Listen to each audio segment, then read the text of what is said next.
নদীগুলাকে জীবন দেওয়ার মহাপরিকল্পনা নেওয়া হবে ইনশাআল্লাহ।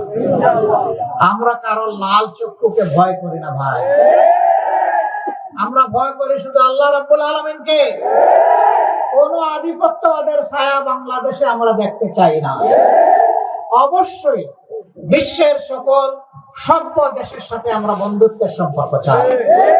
আমরা প্রতিবেশীদেরকে আমাদের প্রতিবেশী হিসাবে দেখতে চাই। আমরা কারো উপর খবরদারি করতে চাই না, আর কেউ এসে 56,000 বাংলাদেশের উপর খবরদারি করুক তাও দেখতে চাই না। আমাদের কথা একদম পরিষ্কার। 54 বছর যেই শাসন, যেই রাজনৈতিক ব্যবস্থা, যে বন্দোবস্ত দেশবাসীকে ফেসিবাদ উপহার দিয়েছে, এই শাসনও আমরা আর দেখতে চাই না।